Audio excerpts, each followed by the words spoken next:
E Deus criou o mundo. Criou o céu, a terra, as estrelas e o mar. E Deus fez o homem e deu a ele a fé, a esperança para se reencontrar nos momentos mais difíceis.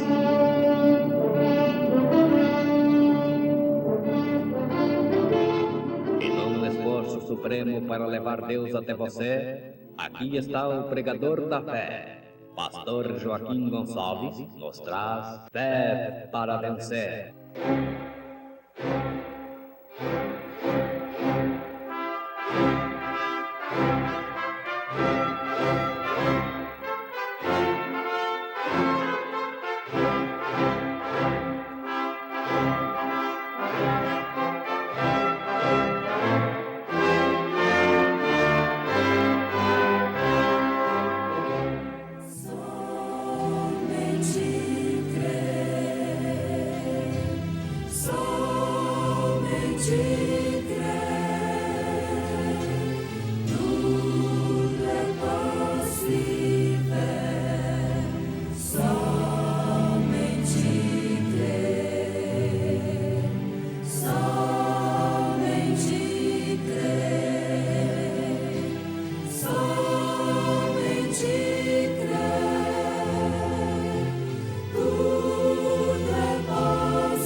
O cristão repousa naquela esperança sobre um mar tempestuoso.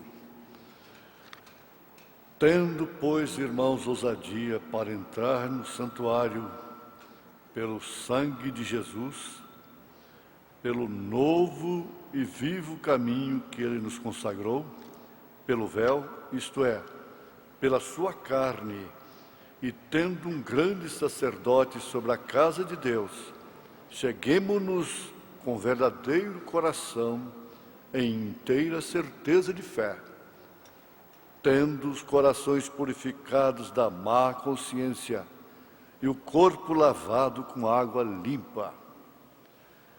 Propósito da criação, conjunto da fé cantando em momentos no tabernáculo da fé.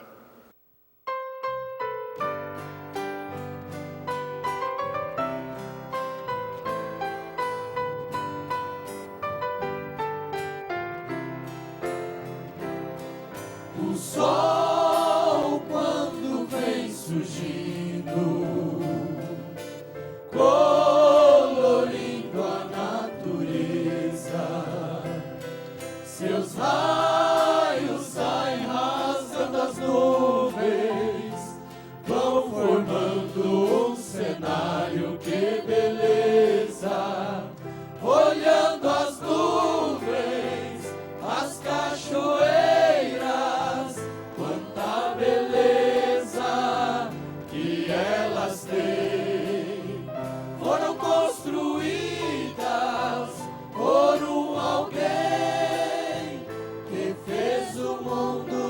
Fez o mar, fez o além.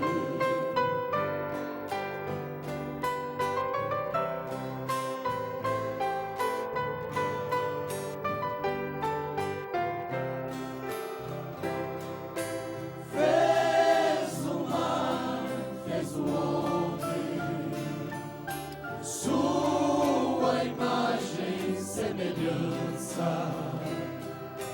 Colocou lá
O cristão repousa naquela esperança sobre o mar tempestuoso.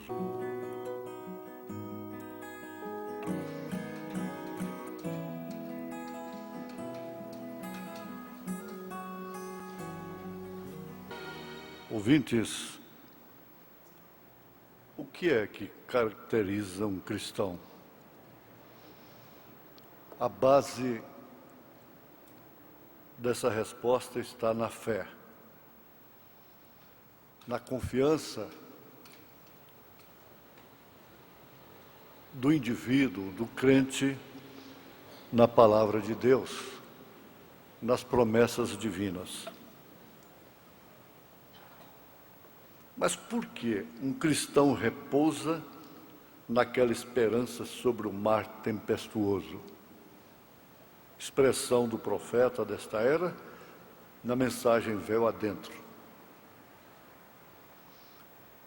Porventura, ele tem em si um salva-vidas natural e que pode livrá-lo até mesmo no mar? Uma certa senhora cristã, viajando da Irlanda para Nova York, nos Estados Unidos, faltando meia hora para o navio ancorar, chegar em Nova York,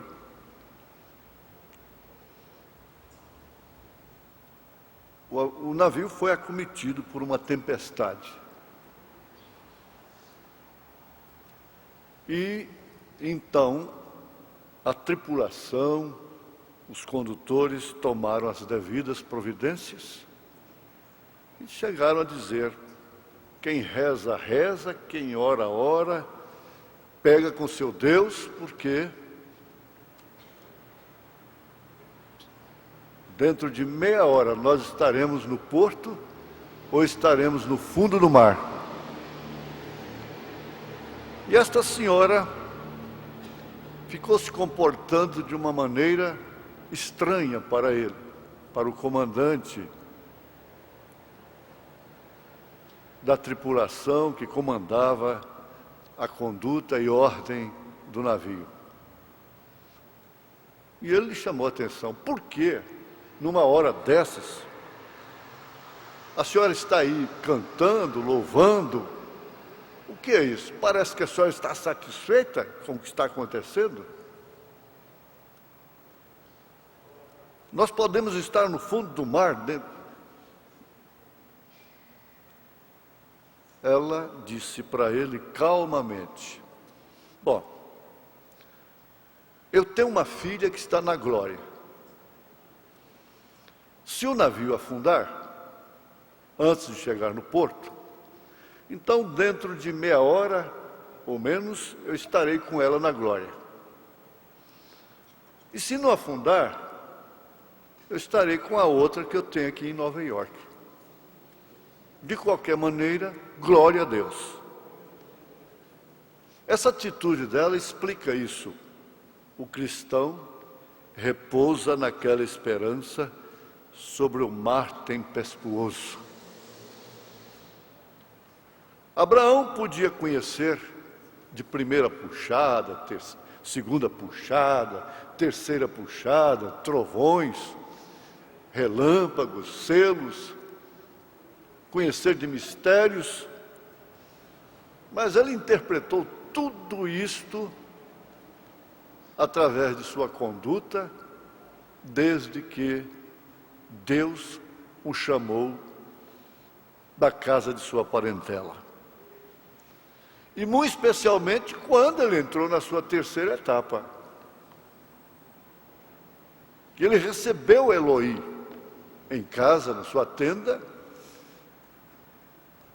e Elohim fez para ele uma promessa que dificilmente uma pessoa poderia enfrentar uma situação como aquela diante de Deus. Elohim disse para ele que ele ia ser visitado ao tempo próprio e ele alcançaria um filho com Sara, depois de velhos. ele escuta isso. Sara ouviu. Ela descreu de si própria. Mas aquilo se tornou realmente um mar tempestuoso. O profeta disse que depois que você recebe a mensagem, a sua vida fica mais difícil. E ele faz referência exatamente disso. Depois que Abraão recebeu a visita de Elohim, a sua vida ficou muito mais difícil. Porque agora um velho, alcançado pelos anos, uma velhinha, ter que contar com um filho de suas entranhas. Porquanto, quando ela era nova ainda, sua madre era fechada, ela era estéril, nunca havia alcançado um filho. Ficou bem mais difícil. Está bem difícil para nós. Está muito difícil para mim. Mas eu fui chamado. Você foi chamada. Pela presciência de Deus, Ele colocou os nossos nomes no livro da vida do Cordeiro desde antes da fundação do mundo. E Ele não olhou para mérito, para qualidades de quem quer que seja.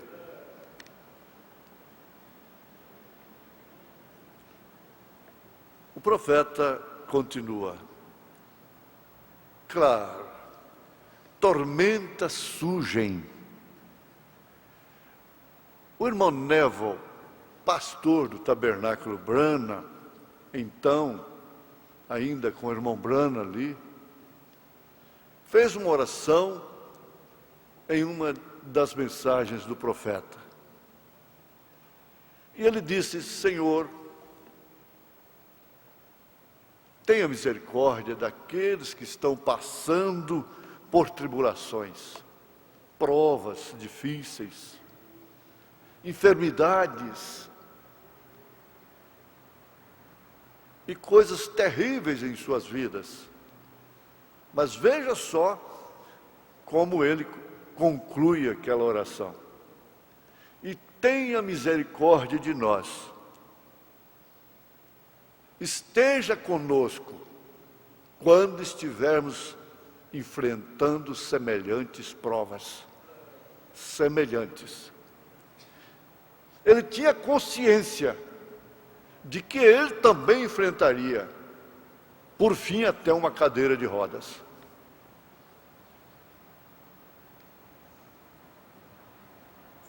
Você tem que pensar, e quando eu estiver enfrentando a minha situação?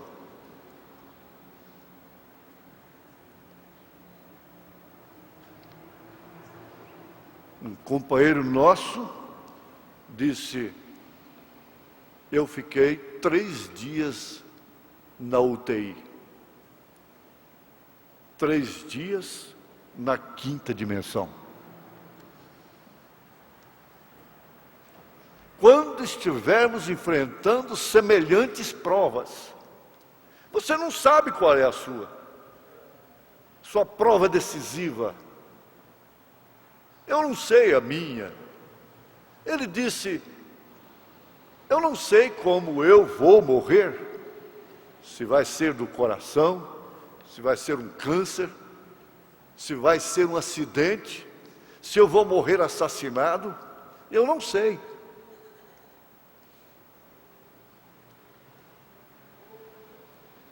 Cada um tem que enfrentar semelhantes provas. Claro, tormentas surgem, todas as classes de problemas, porém, estamos ancorados. Afirma como um homem de Deus, isso é suficiente. Aquele velho navio descansou nisto. eu tenho uma âncora.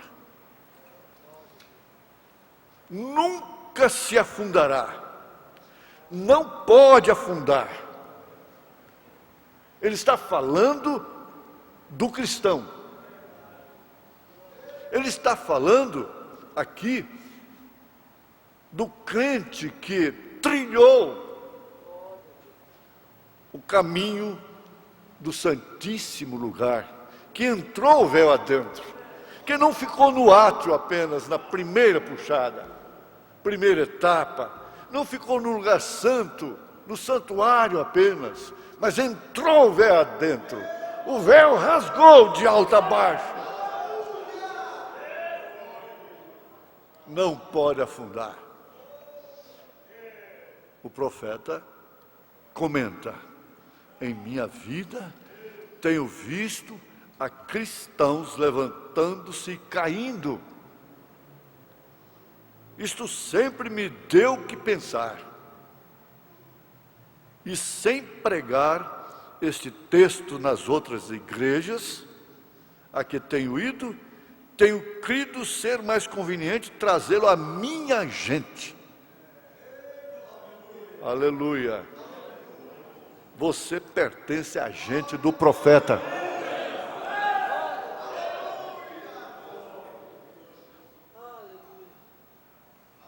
Trazê-lo à minha gente. A minha gente, porque as pessoas são circuncidadas. Circuncidar quer dizer tirar o excedente. Você encontra a essas pessoas que parecem ser muito religiosas, parecem ter um desejo profundo e diariamente buscam e procuram e aspiram por Deus e nunca se fixam na hora de uma onda, não propriamente de uma tempestade, mas de uma onda apenas. Mostra que não está ancorada. Mostra que não está ancorado. E que está pronto para sorrir, se alegrar, quando tudo passa, quando tudo vai bem. Mas um segredo existe nos 7 trovões do Apocalipse. Esse segredo é tremendo. Está em Atos dos Apóstolos. Que eles voltaram regozijando-se por haverem sido dignos de padecerem afrontas, cadeias, chicotadas, perseguições, tempestades, pelo nome de Jesus. Oh, sim, isso dá vontade de ser cristão, de encomendar todas as lutas, dificuldades, todo o nosso afã, tudo que desejamos, filhos, mulheres, maridos,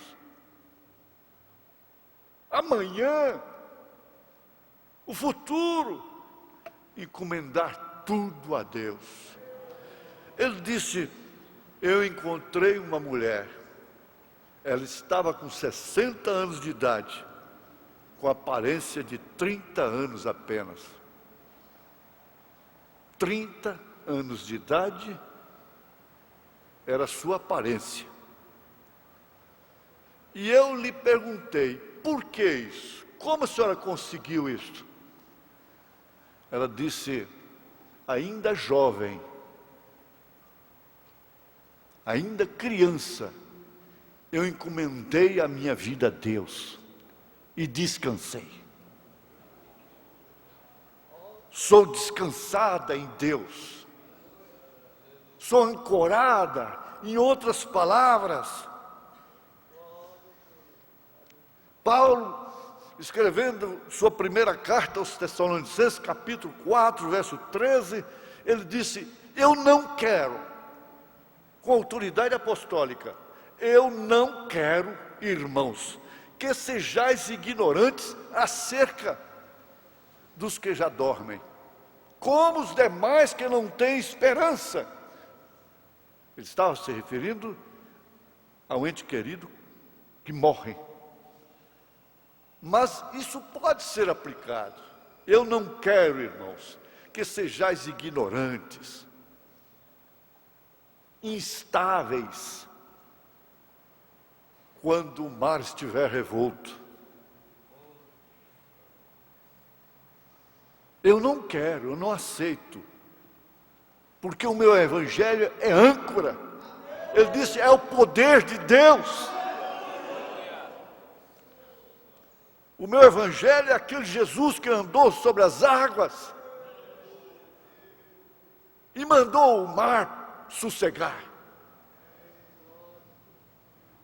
Mas, todavia, nunca se fixam.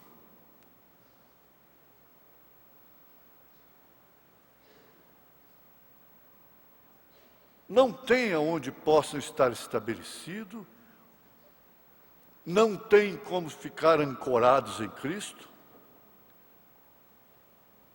E isto eu tenho aprendido por experiência, que são pessoas de intelecto, cristãos de mente apenas, de intelecto. Agora ele diz assim, falando isto, há dois tipos diferentes de cristãos. Parece estranho, porém não direi dois tipos diferentes. Eu diria duas fases diferentes seria uma palavra melhor para se usar. Não dois tipos, duas fases. O mesmo cristianismo, porém com duas fases diferentes. Veja em qual fase você está. Uma delas é uma concepção mental ou intelectual do que Deus tem dito em sua palavra e de Jesus Cristo, mediante o conhecimento. E outra é diferente. É uma experiência experimentada que Deus tem dado ao coração do homem e que o conserva para a vida.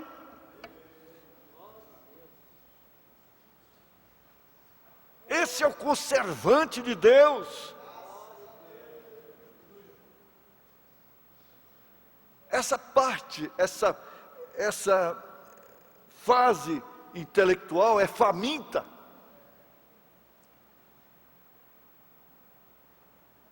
Se deleita em Deus, mas seu deleite não se arraiga, não tem sustentação.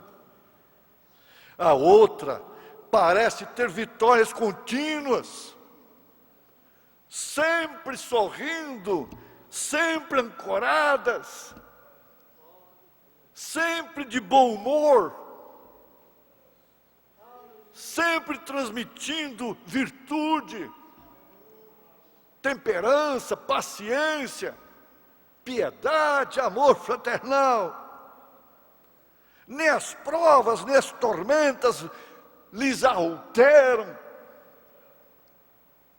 Antes, eles parecem ter algo ao seu redor que a gente que é cristã e trata de viver para Deus, admira esse tipo de cristão, se sente bem perto desse tipo de cristão, é alimentado, recebe virtude. E eu tenho me perguntado, Senhor, que é o que esta gente tem que os outros tratam de obter e parece que falham em conseguir?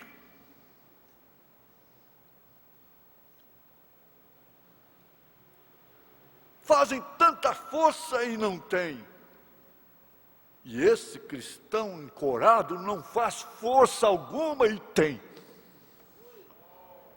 Que diferença é esta? É que a coisa começa de dentro. E eu sei que essa é a grande pergunta de todos os corações, daqueles que servem a Cristo. E eu nunca vi uma pessoa que alguma vez veio a Ele, a Jesus, que haja sido decepcionado. Depois que passa, a vida nunca mais parece correta para eles, de modo algum. Isso se referindo aos que se afastam de Cristo. Nunca está correto. Não há uma ressonância. Por isso não pode ter fé na oração. Por isso não pode ter ousadia para entrar no santuário, pelo vivo sangue do Cordeiro. Aleluia. Eu estava falando ontem com um homem de cor, que me contou de um ministro que se desviou e fez pedaços suas notas de pregar, e as lançou ao cesto de lixo, e disse: já me cansei disto, estou decepcionado. E no próximo domingo comprou uma caixa de cerveja e se assentou num lugar e a tomou. Um par de semanas mais tarde, morreu em sua cama. A mensagem veio adentro, é sem dúvida alguma um tônico para os eleitos. É um tônico para você, em nome de Jesus Cristo. Amém.